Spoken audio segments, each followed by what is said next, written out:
Hi, I'm Victoria Bond, and welcome to Mum's Time to Shine, how to connect to your soul's purpose and pursue it without sacrificing quality time and connection with your family.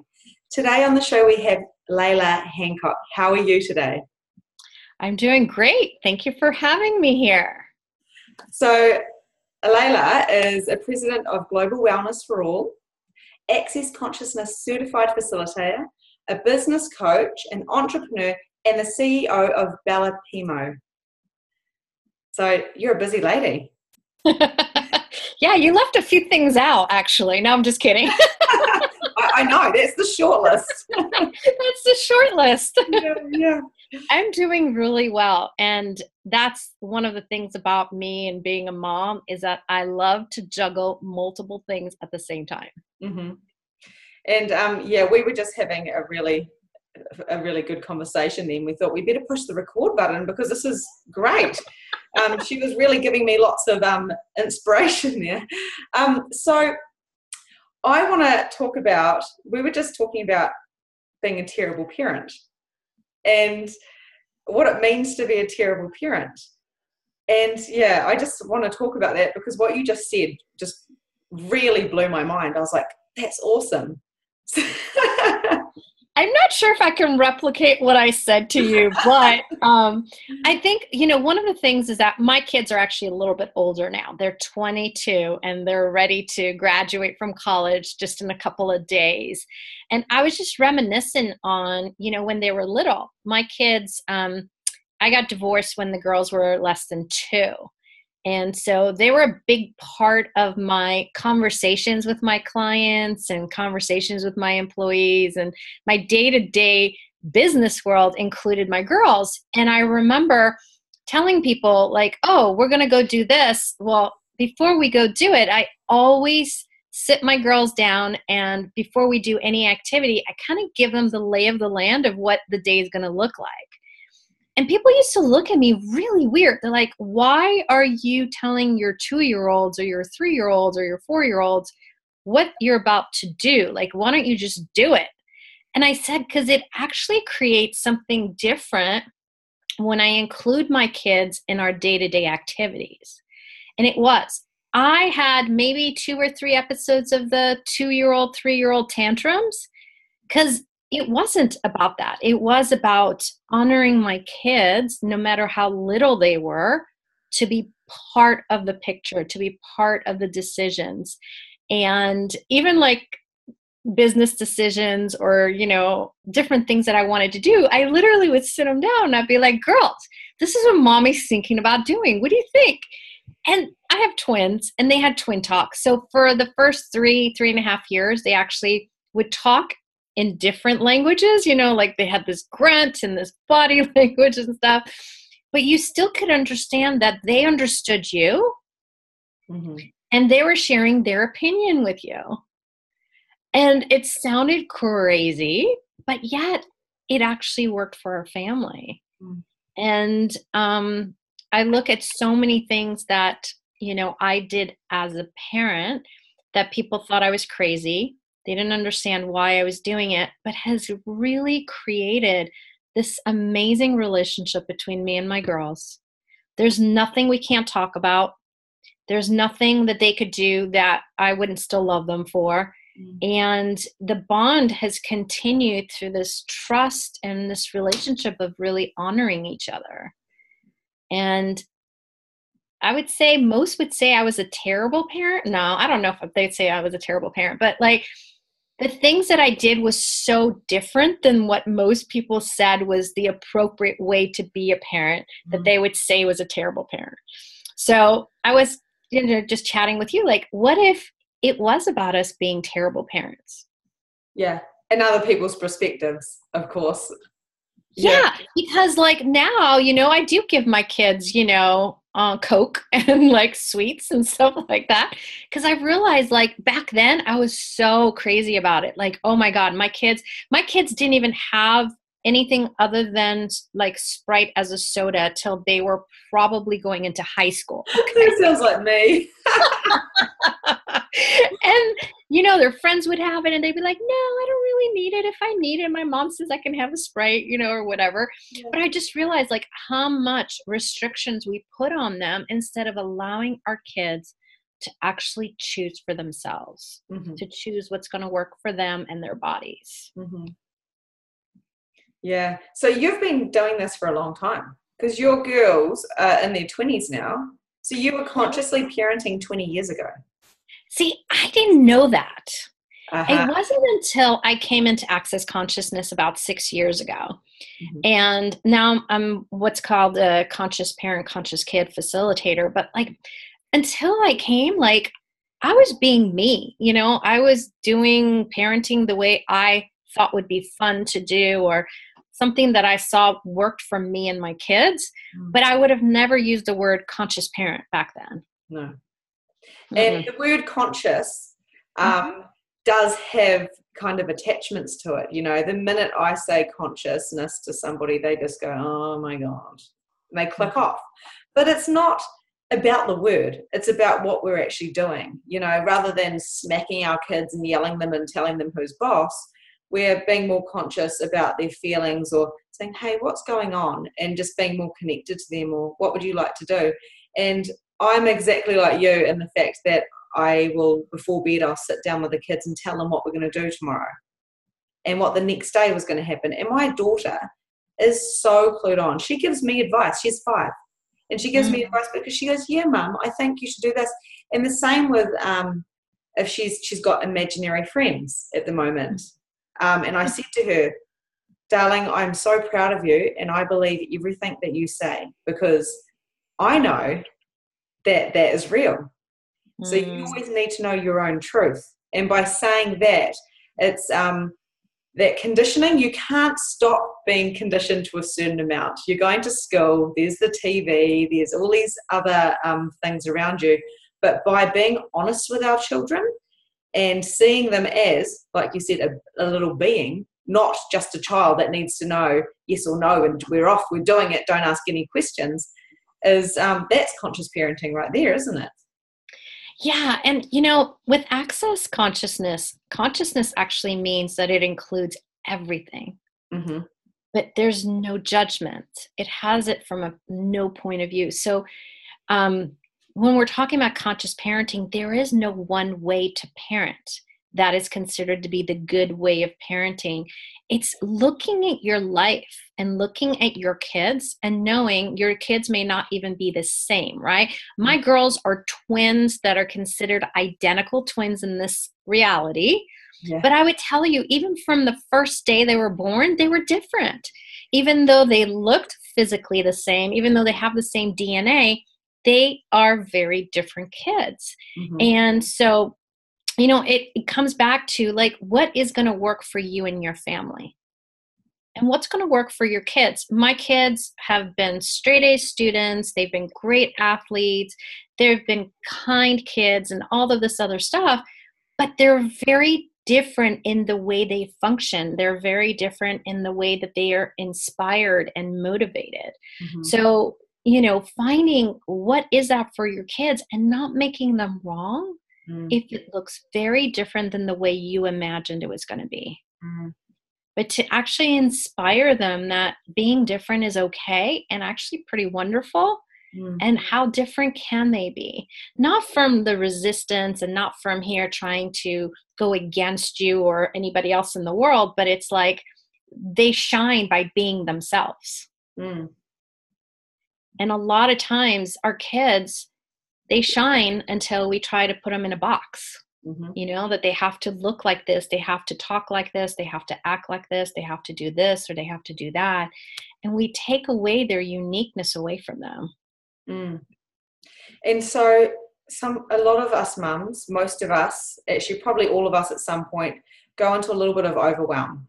You had twins, so you had 2 at the same age. I have a 3 and a 5-year-old, and I'm literally just going, my son has been doing some pretty crazy stuff to get my attention, and he even got in trouble at kinder yesterday. And I've had like an angel daughter, and now I'm like, CJ, you have to talk to the teachers. And he's like, no, I'm not doing it. And I'm like, oh my goodness. And and I won't say, because people are watching, what else he's been doing, but it was, oh my goodness. And I'm starting to think, okay, I'm feeling this overwhelm. I'm consciously parenting, well, practicing that. And I know that yelling at him and telling him that, you cannot behave like that, it's embarrassing, that's about me. So I sat down and I waited until the end of the day, and I waited until he was calm. I told my husband, we're not talking to him until he is literally in a really good space where he can hear. And I said, CJ, it's important to listen to your teachers because they're looking after you. But we do go into this overwhelm as parents, and you can feel the steam, you can feel this knot of like, oh my gosh, how, why, what am I going to do? How can we release a little bit of that tension? Yeah, so that was one of the things that was one of the greatest gifts that I got from Access Consciousness, actually. Because I used to I had twins who were colicky when they were babies, so they screamed all the time, and we barely got any sleep. So having to work full time and on lack of sleep, I felt overwhelmed all the time. And one of the things is actually with the overwhelm, you are constantly aware of other things, your stimulations, your other people's, energies. You're just constantly aware of things around you and beyond you. And so with the overwhelm, one of the things that I always like to ask is, who does it belong to? It's one of the tools of Access Consciousness. And it's like, okay, so is it really mine, someone else's, or is it that I'm aware of something else? And whichever one just ends up being a little lighter for you is probably what it resonates. And 99.9% of the time, it's actually not yours. You're just perceiving and you're aware of other people. So, think of how many parents, when they have something going on with their children at school, go into that overwhelm, right? So who are you being is another great question. Are you trying to parent like your mother? Are you trying to parent like other people? Because one of the pieces to overwhelm is also when we're trying to be something we're not, or someone we're not. And with your son, like, I actually wonder if a different approach might work with him is, what if you asked him, what's his name? What's his first name? CJ. CJ. Just say, CJ, what's going on at school? Not from you're wrong because you didn't listen, but more of like inquiring from him, what is he aware of? Most times when kids act out, they're actually giving us information. They're giving us information of their environment and what they're aware of. And when you start to actually get that out of them, then they're like, wow, then they acknowledge they're aware. But then they can find tools and ways that can help them with that. So one of the ones that I love, this is like one of my most favorite tools in the whole entire world that I use 2 million times a day, is how much space can my body and I occupy not to be impacted, affected by other people and their world. Because what you're doing is, the more space you are, the less you will be overwhelmed. So when, and I love kids in my classes. So one of the things that I actually teach them is, what if you're a balloon? And when they're stressed or when they're overwhelmed or when they have stuff going on, I just say, hey, what if you and your body were a balloon? How big could you be? And knowing that the balloon will never pop. And they literally imagine themselves being this, from their perspective, the biggest they can imagine, right, of a balloon. And that's them immediately adding space with their body. And when they do that, they no longer feel the need to be needy with the parents. They don't have to be needy with the teacher. And then they also know when they're aware of the teacher's world or other kids' worlds or their parents' world and stress versus their world. Yeah. And that's what I find with my son is he's like a spiritual sponge. He sucks in all the energy. Both my husband and I are both very empathic, and he sucks it all in, and then he just energizes Bunny out, and he's getting in trouble. And I'm going, but he seems so full on, but I know where he's functioning from. But sometimes we don't know what to do about it when we've got these children that have these abilities to take on all this energy. Yeah, but that's what I'm saying. Like, if you can ask him, what do you know?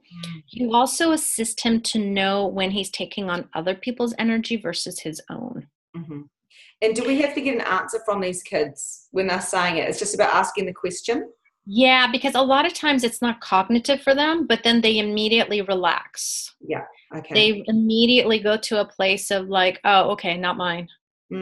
Even if you can start to teach them that tool of who does it belong to, really helps. I was doing this with my a couple of my friends' kids and even my clients' kids, and it's just amazing to me. I'll tell you a story.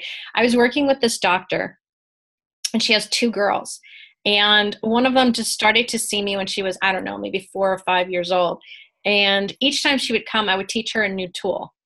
And she went to school, and she was playing tennis, and someone hit her, and not her, but like the tennis ball hit her in the face. And of course, what's the first thing you want to do? All the parents freaked out, right? And the first response is for her to start crying. Instead of crying, she asked, who does it belong to? And started to laugh.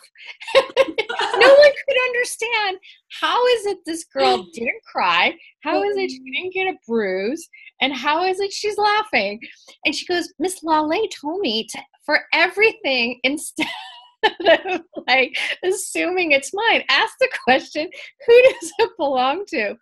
And it was amazing to me that, how quickly she was able to do this. And then there was another little girl. They were driving on the highway, and she has asthma and has a bunch of different things. And she was going into like a little, I'm blanking on the name, but like, when you have a seizure, she was like energetically going into like as if her body was going to a seizure attack. And then her mom is also a doctor, and her dad is a doctor, and they were driving, trying to find the closest hospital. And so she looked at her daughter, and she goes, honey, if I was Miss Laleh, what would I say to you? And she said, oh, who does this belong to? And do you know, she stopped. Wow. And the mom looked over in the next car, and there was some child in the next car, body kind of like freaking out like this, as if they were having a seizure attack. Yeah. And the mom just like was like, oh my God, like, I know Laleh's been telling me all this stuff, and I believe it, but it wasn't until she actually experienced it that way to see our kids are like us, SpongeBobs. Yeah. We are so aware. We can walk in a room. We know if there's been a fight in that room. We know if there was laughter in that room before we got there. It's the same thing, but our kids exponentialize that awareness to a much higher level. Mm-hmm. And so we have to empower them to really start to differentiate what is theirs versus other people's. Mm. And then how can they use their awareness to their advantage, actually? You know what I mean? Instead of using it to affect them, to have an attack or anything else that's going on. So I gave you 2 very, very real situations, but it's funny. I mean, most people would not assume a tennis ball hitting you in the face didn't belong to you. That is brilliant. Yeah, and I found with my daughter, she's 5 now, but about when she was 4, she was being quite, for lack of a word, but naughty. She was like, I was like, what are you doing? Like, I knew it wasn't her. And I was like, this is crazy because Adelaide, you're not listening to me. What is going on? And then she woke up in the night and she said, Mum, the little boy keeps waking me up and he's annoying the living daylights out of me. And I went, hop in a bed, go to sleep, we'll sort it out in the morning. And then in the morning I said, what happened last night? Thinking it may have been a dream. And she said, the little boy he's annoying me. I don't mind him being there, but he's a pain.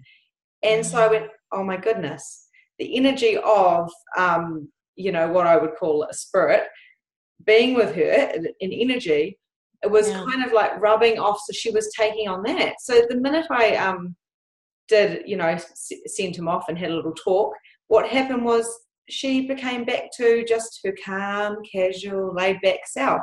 So we always have to, by having that awareness of what is going on with our kids, like with my son and his energy, I know it's more than him playing up. It's really, like you say, a sponge. Well, what are you aware of is a great question, because they are perceiving something. And I'll tell you, I work a lot with kids who've also been diagnosed with ADD or ADHD or autism. And some, with autism, you've got the spectrum of, verbal communication or nonverbal communication. And there was one situation where there was this young man, and he just was this very calm, relaxed kid. But in this reality, he's a non-communicative autistic child, which means that he's not verbal. He's a nonverbal. And so he doesn't talk, but he acts out to share information with people. And at school, he was freaking out. He was just freaking out. Nobody could calm him down. And eventually they brought in my friend to come assist him. And she telepathically can talk to them and just has these great magical tools in communicating with kids. And they found out the teacher was about to commit suicide, and he was actually trying to act out as a way of sharing with people so that she wouldn't. But it's not logical. These things are not logical. It's like, who would have ever guessed that that was the scenario, right? But they are, when we talk about they're very aware, they can read your mind, and so he could read the teacher's mind that she was depressed and didn't want to continue with her life. And he saved her life by freaking out. Yeah. And so, it's like there's just so many things that these kids have as gifts that may not make sense to us as the parent, may not make sense to us as teachers. But if we're willing to actually not go into a projection and just say they're wrong or they're acting out or this is a bad behavior, instead ask them questions. Yeah. And that's one of the things we talk about, is not just even kids, empowering you to ask questions. Yeah.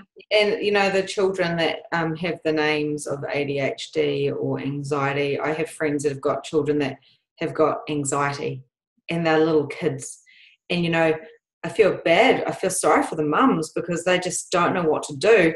And I also teach that about the asking the questions and saying, what if your child was just so special and so gifted and there was nothing wrong with your kid? And and they get that, but they also want their child to fit in with society because they're getting bullied at school, and the teachers are getting annoyed and treating them differently and stuff like that. So it's really interesting because in Access we actually call them kids with abilities, and we have a whole program called X-Men. Because the kids that are being diagnosed with any of these labels, they actually have special gifts. They have the ability to be so much greater than what we give them credit for. And even before my life with Access, I worked at an organizational at a place that worked a lot with kids and adults with diagnosed disabilities, is what they used to call it. And I look at every single one of them and truly the abilities that they had. And it didn't matter how old they were. We worked with kids from 6 weeks to adults over 100. And we'd have this intergenerational center. And it was amazing when you brought the kids and the adults together, what everyone else had put in on them as a label disappeared. It was a no judgment zone between both of them, and that's the thing that we teach is, what if, I'll tell you, schools are going to look very different in the future. The style of the teachers, the style of the schools, the putting them in a box does not fit these kids. And these kids are your leaders of the future. And they're going to create to where there's going to be a different way of learning and a different way of them sharing the world. And I'm so glad because I'm going to be part of that with them. But please don't go into wrongness. One of the first things as parents we do is, what did I do wrong? Where did I go wrong with my pregnancy to have a child like this or anything? We just go into wrongness. Mm-hmm. Fortunately, wrongness is going to create nothing but more judgments and more problems. Mm-hmm. Gratitude's the opposite. If you're willing to be grateful for you and grateful for your child, judgment cannot even coexist. Yeah. And you actually allow the infinite possibilities of your child to shine. Mm-hmm. And, what else is possible here I haven't even considered with my child? What are different ways that I as the parent, can create an environment for my child that will allow my child to thrive? Mm-hmm. And you're going to find maybe the school you have for your child isn't the school for your child. Mm. Maybe homeschooling is a better option. Maybe there's another school that would actually enhance your child's abilities and let them do well. I was talking to someone a couple of weeks ago. She's got 2 kids. One of them is 11 and one of them is 19 now. And she said in the 3rd grade, her prayers were answered. Her oldest son, had a teacher that didn't look at his ADHD as a problem and actually looked at him as a gift. Mm-hmm. And she inspired him to reach, and everything like he was made wrong for by other teachers and the school up until the 3rd grade literally vanished, went away. His grades went up. Like all that was required was someone who was willing to honor him and look at him and look at his strengths and assist his strengths to outcreate any area of his weakness. Mm.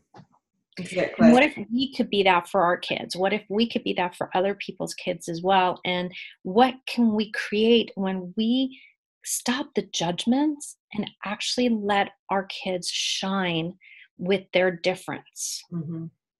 Absolutely. And so, and even going back to those kids are getting overwhelmed, and also going back to the mums being overwhelmed and the mummy guilts, because when I had my daughter, I did mindful birthing. I had the most beautiful birth. It was painless. Honestly, I had a pain-free birth. It was a beautiful experience I've ever had. And then I went to have my son, and what happened was I went through a bit of a family trauma, before I had my son. And I took it upon myself. I'd stopped sleeping, and my son was born, and he screamed so hard and so long for a good year. And I got what we call postnatal depression, just to give it a label. But what happened was I wasn't sleeping, and my body would shut down for 3 hours every afternoon. I couldn't really talk to people. I was too scared to leave the house. I could still work in my hair salon because that's a different hat I could put on. And my son, even now, is attached to me. He wants to be with me. He wants to be on me. And we have this really kind of he's a needy relationship with me. But that overwhelm and that guilt of stressing out when he was in my tummy, what have I done to him? And so how do we get through the guilt of when our kids do have a label, or they are being naughty and they're gifted? But what if your son and your experience with your second childbirth had nothing to do with what you think it had to do with? See, we want to find a problem. Okay, this is the problem. So we want to find something that was the cause of it.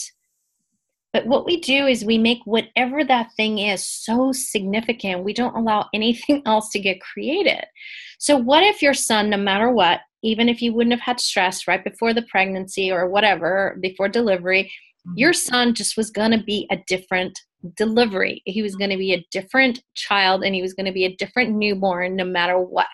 Okay? And that's not wrong.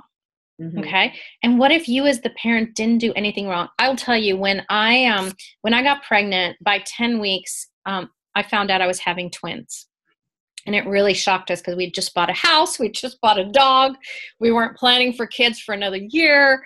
And, it was just like all the things that happen in life all at the same time. And with me, of course, back then, having twins, I was considered immediately high risk and had to have multiple doctors, and I would have to go in and get sonograms every month.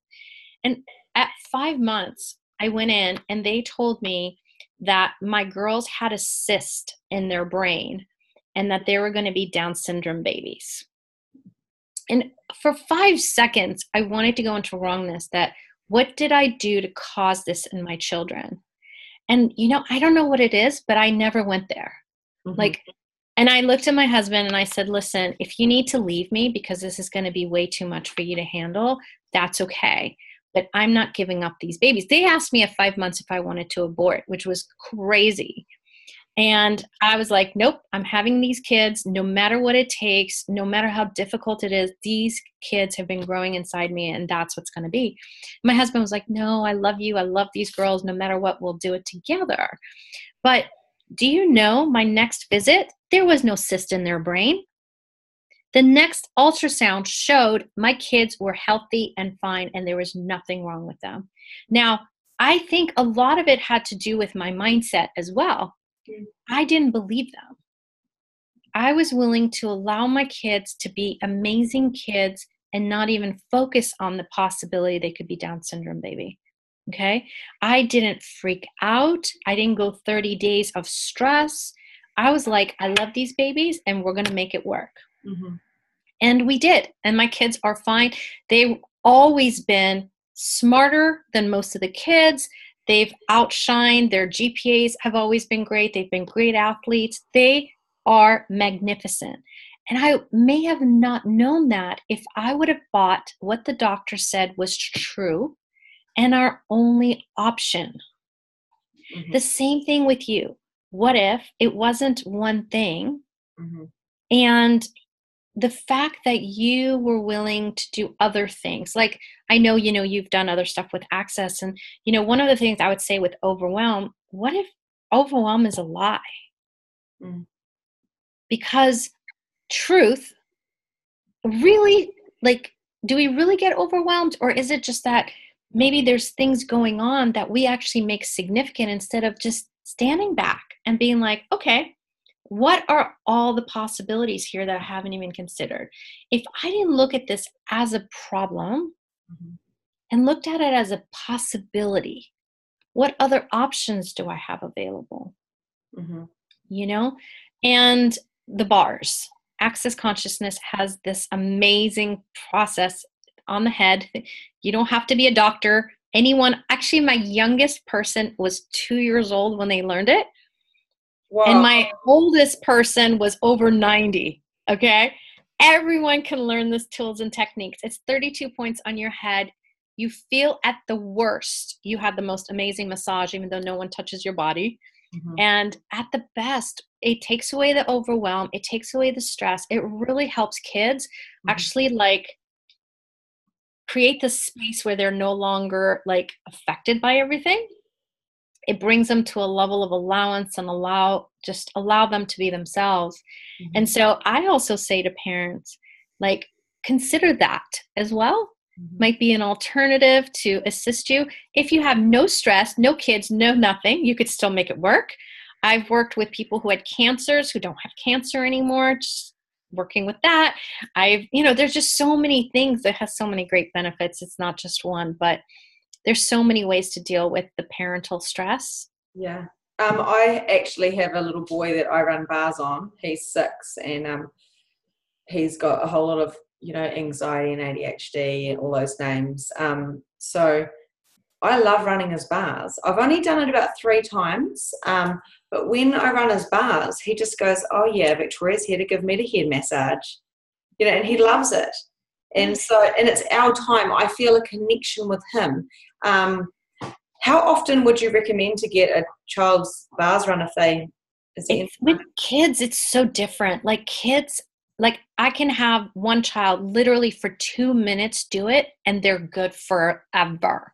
And then I can have others that need it on a repeat basis. It just depends on you and kind of teaching them the tools, like I was saying, of them differentiating how much is theirs versus other people. Like once they start to, that actually empowers them to look at it very differently. I have people that do it on a weekly basis. I have people who actually, we teach these classes. People can also do it on their own kids. You know what I mean? So there's like lots of different possibilities. Just depends on what's going to work. And for me, I did it the opposite. I instead of saying, here's a regimen, come see me every day or every other day or whatever, I say, when you need me, call me the day before. Right. Yeah. Yeah. Because I was just wondering about that with my practice and these kids, because that's why I'm doing this summit as well, is children. I'm the oldest of 5, and I've always seen children slightly differently. You know, I just absolutely adore them. I see them as little beings, and when I see someone treating their child like less than the value that they really are, I just think, oh, wow, you know, we can do better. And it's not about being better. We can be that terrible parent that everyone thinks we are, but when we're functioning from our heart and from awareness, we can truly be that guide that those children really need. Yeah, definitely. And I think, you know, one of the things is, once again, finding what works for you and your child. And that's going to look so different from each family to the next. And, you know, we just have to empower kids that they know more than they think they know. Just as we can empower parents that they know more than they think they know. And you know, just that question of what do you know that you haven't even yet acknowledged? Because even for us as parents, like I read so many books. When I was having my twins, there were not that many books out there about twins. There weren't that many even, you know, strollers. Like I had to buy mine from Italy that didn't even fit in the aisles of the US. Like there was nothing out there for us. But now there's so many resources. There's so many tools. They're now empowering parents so differently, but it was like, I was trying to see, like, I wanted to be the perfect mom, the perfect person who was breastfeeding, the perfect executive at work, the perfect everything. And I realized, gosh, that's a lot of work. You know? And if you're willing to just be yourself and know you're going to make mistakes, that's okay. And you won't know sometimes until you try something. You know, we say choice creates awareness. It really is. It's not until you try something that you're going to realize, hey, does this even work for me? Does this work for my child? Does it work for my business or whatever else that you're, you know, asking the questions about? And if you're willing not to go into the answer or try to go into the wrongness and instead just remain in the question. What else is possible here? How does it get even better than this? It's amazing. And, you know, I had another mom that I worked with. Her son was 19 and she would fight with him on a continuous basis. Like everything was him resisting her. And one of the things I said to her is, would you be willing to create something that you allow him to be him and allow you to be you? And she's like, oh my God, I don't know, you know? And then he wanted to do something really silly. He wanted to go sleep under a bridge. And she thought it was the craziest thing in the world. And one night he said, Mom, okay, it's midnight. I'm going to go sleep under the bridge. And she looked at him, and the first time she didn't resist him. She didn't tell him he was wrong in wanting to do this. And she said, okay, the only thing I'm going to ask of you, please be aware. Be aware of your surrounding. Be aware. Because I told her, you know, don't say be careful. Instead, say be aware.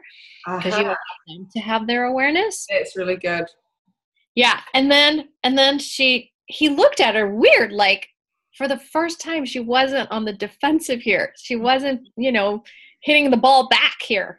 And so she was like, okay. And then he left and she called me and she was just like, I did it. I don't know how I did it, but I did it.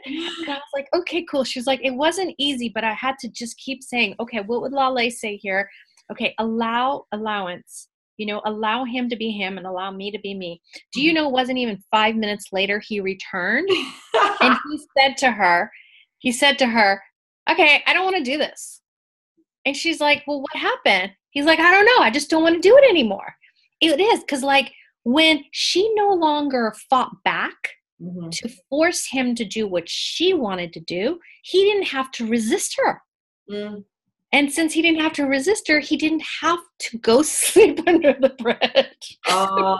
It's such a funny story, but it's this constant, like when we're willing not to just put our kids in defense and just allow them to be them, what else gets created? It's like resistance against the resistance. You take that away and there's no resistance.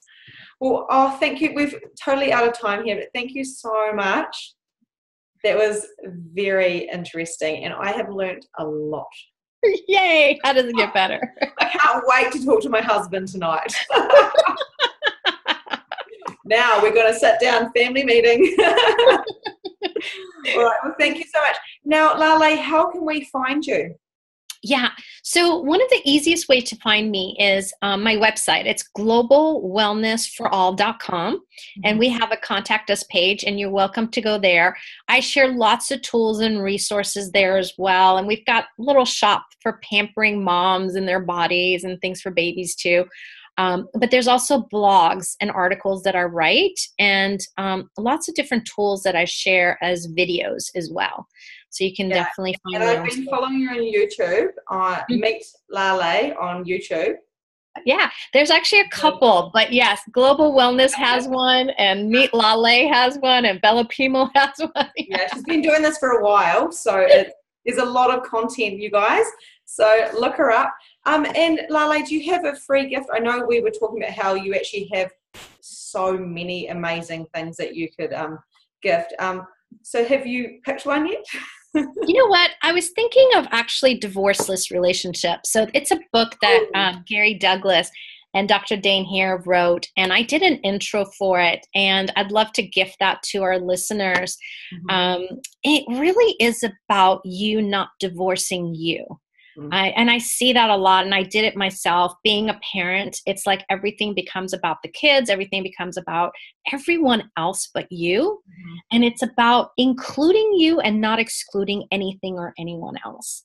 And so there's probably a 90-minute or a 2-hour intro into Divorceless Relationship with a bunch of different tools. Perfect. Thank you so much. And we'll have the link up here so you guys can check that out. 90 minutes of a free intro of Divorceless Relationships. I think that's what it's called. Perfect.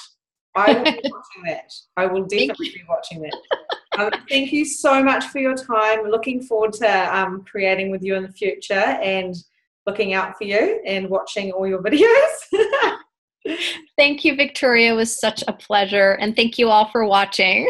Thank you. Have a lovely evening. Bye. Bye.